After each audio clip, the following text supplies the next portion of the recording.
Good morning or afternoon, I guess, ODS. I am so excited that you were able to join me today because I miss you and I also really miss books. So if you give me 1 second to go shut off another TV so we don't hear it, I'll be right back.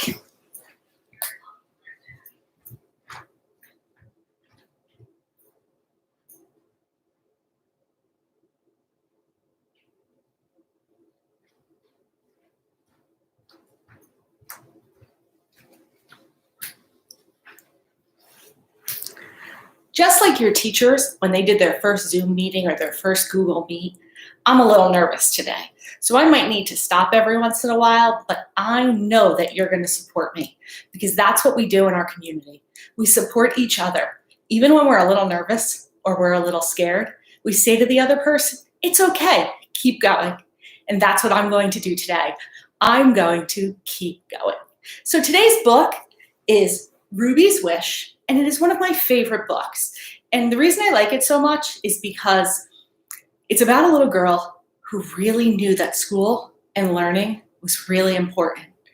And I think you all know that too. And sometimes we take that learning for granted. And Ruby never did that.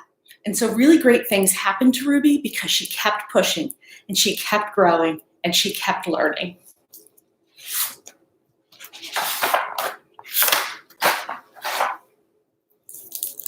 And there's a really special surprise at the end. So Ruby's Wish by Sharon Yin Bridges. If you walk down a certain road in a certain city in China, past the pet market with the yellow and green rice birds hopping in their bamboo cages, and the goldfish and the terrapins in their porcelain bowls, you will come to a block of houses, 5 houses wide and 7 houses deep. Many families live here now, and the buildings are brown with age and dirt. But if you look closely, you will see that once upon a time, this was all one house, the magnificent house of one family.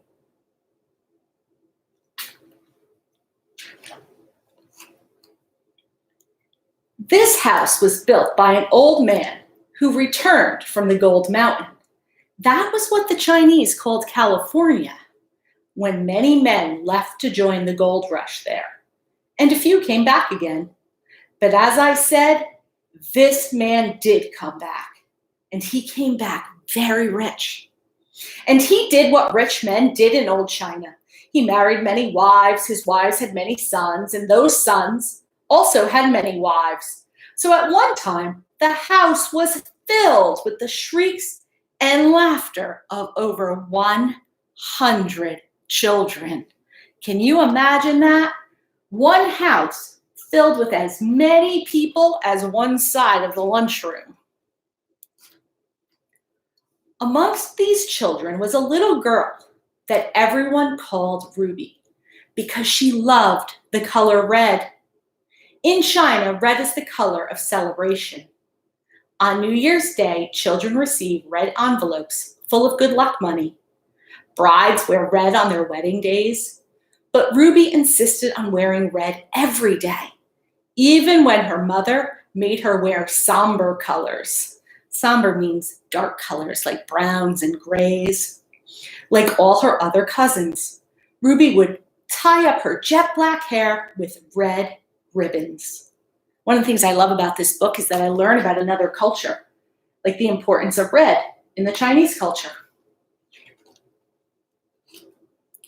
Because he had so many grandchildren, Ruby's grandfather hired a teacher to come to the house. Any grandchild who wanted to learn could join the classes. This was unusual in China in those days, when most girls were never taught to read or write. Whenever the weather was fine, classes were held in the garden. The windows of Ruby's grandfather's office opened onto that garden. Often he would rise from his desk to gaze out of his windows at his grandchildren. I bet some of your parents wish that they could have a teacher come to their house right now. One day, Ruby's grandfather looked down from his window to see the high white wall of the garden plastered with calligraphy. His grandchildren had been practicing their handwriting. Ruby's grandfather laughed to see that many had smudged ink on their hands and their faces. Then he noticed a sheet that was more beautiful than the rest. Which of his grandchildren had produced such wonderful calligraphy? Down in the garden, the teacher was praising Ruby. Her ears were turning a bright red as her jacket. That happens to me sometimes when someone gives me a compliment.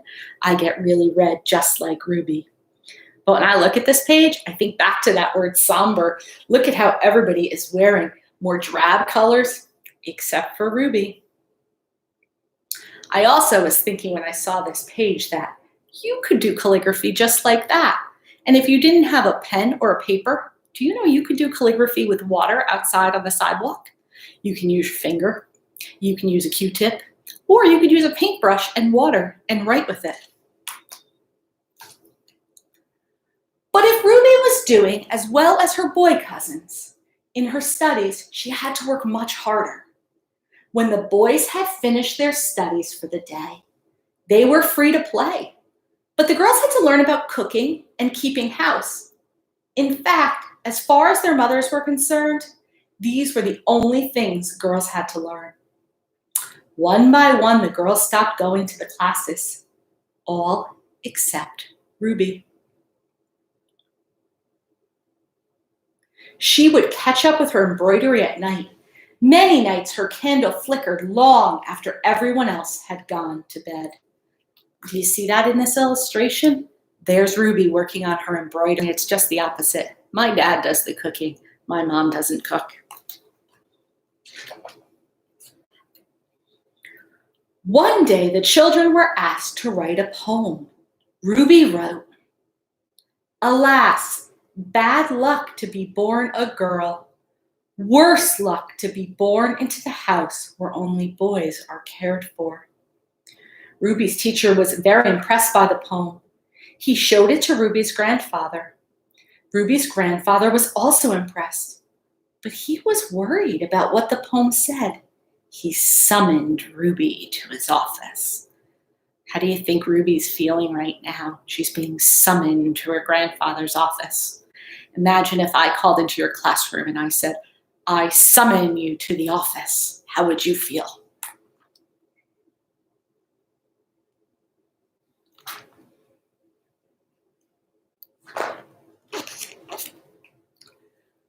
Ruby found her grandfather sitting in his chair, her poem spread out open on his desk. "Did you write this poem?" asked Ruby's grandfather. "Yes, I did," grandfather answered Ruby. "Did you really think that in this house we only care for boys?" "Oh no, grandfather," said Ruby, very sorry that she had upset him. "You take good care of all of us, and for that we are all very grateful." "Little Ruby," her grandfather said gently, "I really would like to know why you wrote this poem. How are the boys better looked after than you?"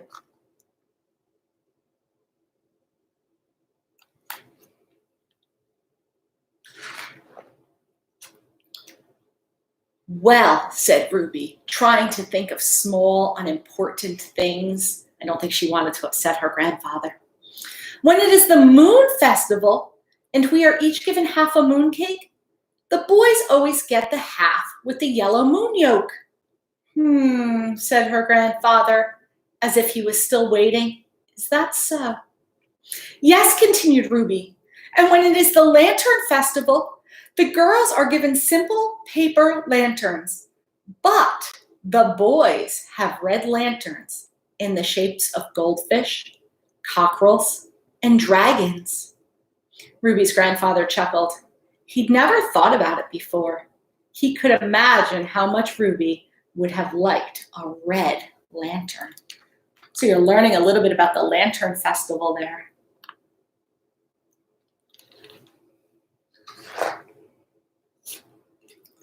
"But most importantly," said Ruby, staring hard at her red shoes. The boys will get to go to university, but the girls will be married. Don't you want to be married? Asked her grandfather. You know you are very lucky. A daughter of this house can marry any man. I know, grandfather, said Ruby, but I'd much rather go to university. Ruby's grandfather touched her hair. Thank you for talking to me, Ruby, he said. Go on with your lessons. Make the most of them while you can. What are you starting to think about the relationship between grandfather and Ruby? When I look at his face, he doesn't seem scary at all. He seems like he really cares for Ruby, but she looks a little nervous still.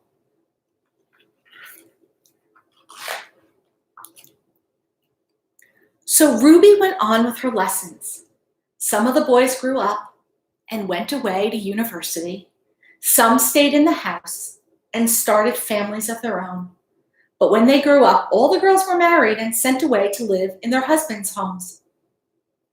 Ruby knew it would soon be her turn. In the ponds, Ruby could see the orange and white carp gulping for breath under a thin layer of ice. It would soon be Chinese New Year. Ruby felt sure it would be the last one at home.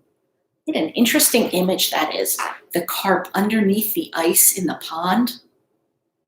And Ruby watching it, thinking, uh-oh, soon I'm going to have to go away. What do you think's going to happen? Do you think Ruby will go away, or will somehow grandfather save the day? On New Year's Day, Ruby put on red velvet shoes and tied red ribbons in her hair. Then she went to wish everyone a Happy New Year. She started with her married cousins, then worked her way up through her parents, aunts, and uncles. Each one gave her a red packet full of lucky money. Finally, she bowed before her grandfather. Good luck and prosperity, grandfather, she said. Good luck, little Ruby, replied her grandfather, and he handed her a very fat red envelope. I wonder what could be in there.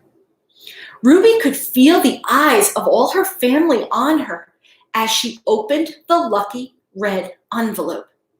Can you guess what was in it? It wasn't money. It was something much better than that.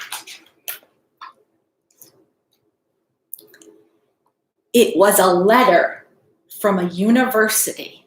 It's like a college, right?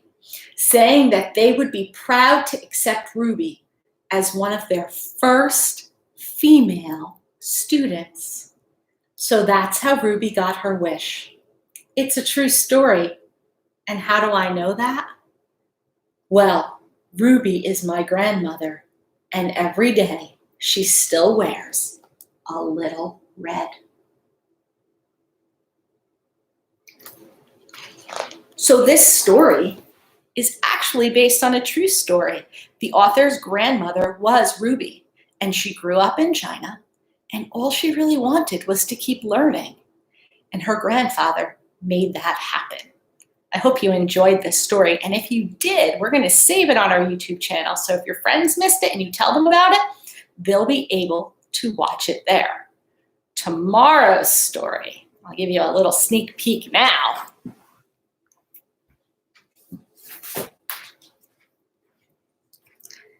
It's called Ada's Violin, and it is also based on a true story of children in Paraguay and how they learned to make their own instruments, which is something you might end up doing too.